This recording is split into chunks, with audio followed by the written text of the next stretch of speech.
अस्सलामु अलैकुम वरहमतुल्लाहि वबरकातुह। मोहतरम भाइयों, बुजुर्गों और दोस्तों, ये हमारा इस्लाह मुआशरा का 804 सबक है। मोहतरम बुजुर्गों दोस्तों, बहुत सारे मुअल्लिमीन जो मकातिब में पढ़ाते हैं उनके सामने बहुत सारी परेशानियां होती है, बहुत सारे मसाइल होते हैं, बहुत सारे प्रॉब्लम्स होते हैं। एक तरफ तो तनख्वाहों के मसाइल होते हैं, दूसरी तरफ ट्रस्ट कमेटियों के मसाइल होते हैं। लेकिन जो मुखलिस असातिज़ा होते हैं, ना उनकी तनख्वाह की कोई परवाह होती है, ना कमेटी और ट्रस्ट से कोई लेना देना नहीं होता है। वो पूरे एकसुई के साथ बच्चों के तालीम पे कंसंट्रेट करके, पूरा ध्यान बच्चों की तालीम पे कि भाई बच्चों की तालीम में कैसे प्रोग्रेस हो, बच्चे कैसे निखरे, बच्चों के अंदर कैसी क्वालिटीज़ आए, वो अपने आप को झोंक देते हैं, अपने आप को लगा देते हैं। ऐसे ही एक हाफिज़ साहब है, हाफिज़ अबू ज़र, सिपोरा बाज़ार, तालुका भोकरदन, ज़िला जालना। ये तकरीबन पिछले कई महीनों से इनका मेरे से एक तकाज़ा था बार बार कि भाई मौलाना, मेरे मकतब के अंदर हमारे यहाँ पे एक एक क्लास में 15-15, 20-20 बच्चे हैं। अब मसला ये हो रहा है कि सारे बच्चों का सबक एक साथ में लेकर चलना है, लेकिन उसमें कुछ ज़हीन बच्चे हैं, कुछ होशियार हैं, और बहुत सारे जो कुन ज़हन बच्चे हैं, अब उनको आज का सबक ही समझ में नहीं आया। अब कल जो ज़हीन और जो समझदार बच्चे हैं उन लोगों को वो सबक याद हो गया, अब आगे का सबक मैंने दे दिया। अब ये जो कुन ज़हन बच्चे हैं इनको पिछला सबक याद नहीं था, जिनकी वजह से वो जो ज़हीन बच्चे हैं वो भी रुके हुए हैं, उनका सबक भी मुझे रोकना पड़ा है। ऐसी हालत में हमने क्या करना चाहिए? एक तो ये मसला था उनका, और दूसरे ये कि चूँकि 20, 22, 25 बच्चों का सबक एक साथ में लेना है, तो बाज़ औक़ात बच्चा खाला की शादी में गया हुआ है, फुप्पू की शादी में गया हुआ है, कहीं माँ बाप के साथ में प्रोग्राम में गया हुआ है, कहीं दावत में, अब वो 2-4 दिन गैर हाजिर है, उसकी वजह से बाकी के बच्चों का सबक रुका हुआ है। इसकी हमने क्या शक्लो सूरत करना चाहिए? हमारे हाफिज़ अबू ज़र एक नौजवान हाफिज़ कुरान हैं, बार बार उनका ये सवाल था। मैंने सोचा चलो आज जुमा का मुबारक दिन, और आज के इस मुबारक दिन इस मुबारक टॉपिक को, उन्वान को ले लिया जाए। तो भाई अल्लाह की ज़ात से उम्मीद करता हूँ, चूँकि अल्लाह के फ़ज़ल व करम से मेरे अपने ज़िंदगी का तकरीबन 80% हिस्सा इसी तालीम और ताल्लुम के अंदर गुज़र रहा है। आज भी मैं एक उस्ताद हूँ, अल्हम्दुलिल्लाह हमारे यहाँ पर भी मकतब का एक पूरा निज़ाम चलता है। बहरहाल अब हमारे हाफिज़ अबू ज़र साहब जो है, इनका जो सवाल, असल में हमारे हाफिज़ साहब मकातिब के अंदर पढ़ाने की आपके यहाँ पर जो तरतीब है कि 20 बच्चों का सबक एक साथ, और 15 बच्चों का सबक एक साथ, और 25 बच्चों का सबक एक साथ, हमारे यहाँ पर वो सिस्टम नहीं है। हमारे यहाँ पर जो तरतीब है, हम लोग एकदम सादा सिंपल, हमारे अकाबिर का जो निसाब है नूरानी कायदा, वो निसाब पढ़ाते हैं। अब नूरानी कायदे का जो निसाब है उसके पढ़ाने में सबसे बड़ी सहूलत और आसानी जो हमको होती है, अब देखो हम हमारे यहाँ पर जो कुन ज़हन बच्चे हैं, जो ज़हीन बच्चे हैं, उनको किस तरीक़े से मैनेज करते हैं वो मैं आपको बताता हूँ। एक ज़हीन बच्चा है, माशाअल्लाह स्पीड में नूरानी कायदा पढ़ रहा है, उसका नाज़ेरा शुरू हो चुका है। वहीं पर एक कुन ज़हन बच्चा है, उसका अभी नूरानी कायदे में ही सबक चल रहा है, उसका अभी तक नाज़ेरा शुरू नहीं हुआ। तो फिर हम क्या करते हैं कि जो ज़हीन बच्चे हैं उन्होंने हमारे आते ही, यानी जैसे ही उस्ताद क्लास के अंदर बैठे, तमाम जो बच्चे रोज़ाना पाबंदी से सबक सुनाने वाले जो ज़हीन बच्चे हैं उनका सबक रेडी और तैयार रहना चाहिए। उस्ताद के आते ही वो बच्चे लाइन में, अब वो बच्चे अपना सबक सुना देंगे। ज़हीन बच्चों ने अपना सबक सुना दिए, उनका सबक होते ही ये जो बच्चे हैं अभी जिनका सबक बाकी है और उनको याद दिलाने की ज़रूरत है एक्चुअल में ये जो बच्चे हम जो कुन जहन कहते हैं, असल में ये कुन जहनी का मसला नहीं है। इसमें एक चीज़ जो मैंने देखा हूँ वो है बच्चों की सुस्ती और बच्चों की काहिली। माशाल्लाह वो बच्चे भी ज़हीन है, वो बच्चे भी ब्रिलियंट है, लेकिन प्रॉब्लम ये हो रहा है कि वो बच्चे जो है ध्यान नहीं दे रहे हैं पढ़ाई के ऊपर, तवज्जो नहीं दे रहे हैं, उनका ध्यान खेलने में, उनका ध्यान इधर, उनका ध्यान उधर। उस वजह से वो बच्चे उस सबक को समझ नहीं पा रहे हैं। तो उनका जो ध्यान है वो तालीम में हो। अब उसके लिए हमने ये आसान शक्ल बनाई कि भाई जो ज़हीन बच्चे हैं उनका सबक हो गया, होते ही जो ज़हीन बच्चा है उसके साथ में एक कुन ज़हन बच्चे की जोड़ी। अब जो कुन ज़हन बच्चे है उसकी जोड़ी हमने ज़हीन बच्चे के साथ में लगा दिए, चल बाबा इसको आज का सबक याद दिला, उसको याद दिला, उसको याद दिला। अब जो कुरान वाले बच्चे हैं या जिनका आगे सबक चल रहा है वो अपने पीछे चलने वालों को अपने साथ में लेकर बैठे हैं। तो इसमें दो फ़ायदे। पहला फ़ायदा तो ये है कि सारे बच्चे मसरूफ़ है, मशगूल है, किसी को भी फुकट फ्री में मुफ्त का टाइम नहीं मिल रहा है। टाइम पास करने के लिए, खेलने के लिए, इधर उधर की बातें करने के लिए उनकी जोड़ी लगी हुई है। तो ये तरतीब से फ़ायदा ये होता है कि जो ज़हीन बच्चा है वो कुन ज़हन बच्चों को पढ़ाते रहता है। अब कुन ज़हन बच्चे का सबक याद हो गया, फिर वो सुनाने के लिए आता है।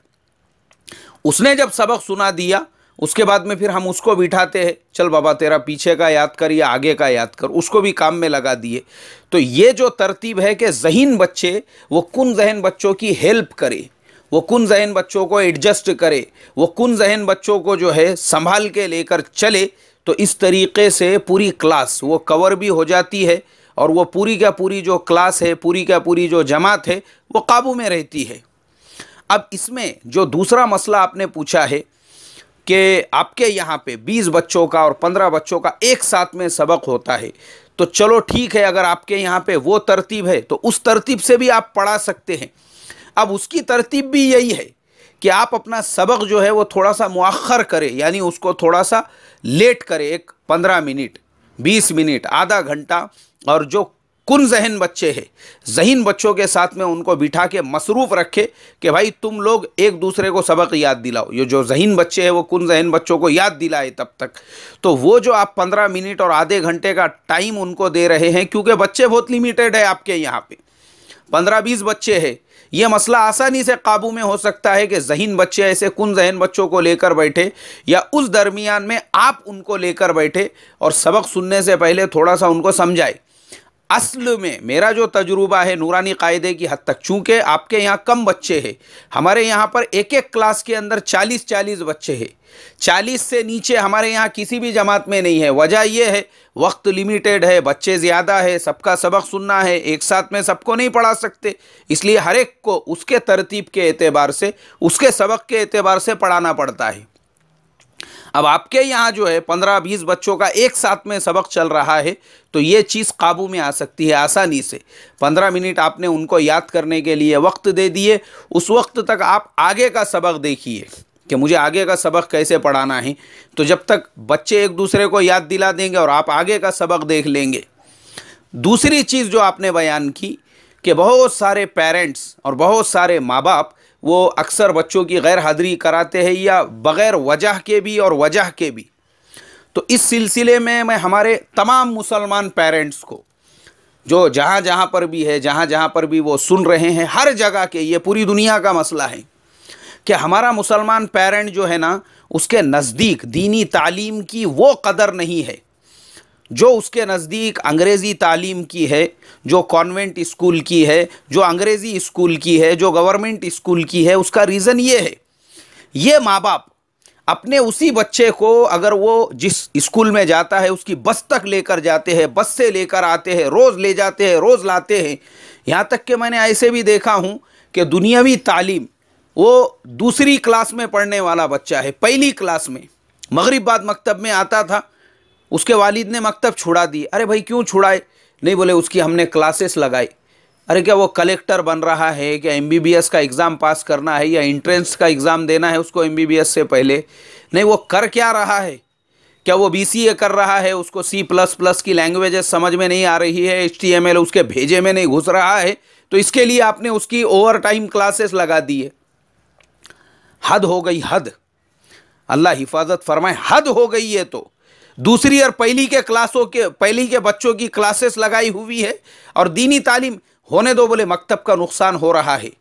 अफसोस होता है मुझे, मैं जब ऐसे पेरेंट्स को देखता हूँ ना, अफसोस होता है, अफसोस बेचारों की अक्ल के ऊपर। दीनी तालीम की कदर आई नहीं दिल के अंदर, तो इसके लिए कभी तो क्लास छुड़ा रहे हैं और फिर कभी माँ बाप कभी इसकी दावत में कभी उसकी दावत में। अब वो एक बच्चे की वजह से पूरी क्लास के सबक का नुकसान अगर हो रहा है, अफसोस की बात है हमारे लिए। और ये जो है ना, स्कूल के टाइम पे नहीं लेकर जाएंगे, शादियों में, ब्याह में, शादी ब्याह सब छोड़ देंगे। क्यों? पता है स्कूल का मैनेजमेंट इतना सख्त है, वो माँ बाप को बुलाता है, जलील करता है वहाँ पे सबके सामने। इसलिए बोले स्कूल में जाकर वो प्रिंसिपल के ऑफिस में जलील होने से अच्छा ये है अपने बच्चे को दावत में मत लेकर जाओ, शादी छोड़ दो, ये सारी चीज़ें छोड़ने को तैयार होता है। लेकिन वही बच्चा जब मकतब में पढ़ता है तो वो ये भी ज़रूरत नहीं महसूस होने देता है कि भाई मैं मकतब के उस्ताद को इत्तेला दूँ। अच्छा, वो बेचारा उस्ताद मोहसिन है वो हमारे आज के ज़माने के माँ बाप का। तो ये हमारे ज़माने का सबसे बड़ा मसला, माँ बाप का काम ये है, बच्चे जिस मकतब में जिस मस्जिद के अंदर पढ़ते हैं, पाबंदी के साथ, जैसे आप स्कूल की फ़िक्र कर रहे हो, मकतब की फ़िक्र करो, इसलिए कि मकतब आपके बच्चे को मुसलमान बाकी रखेगा।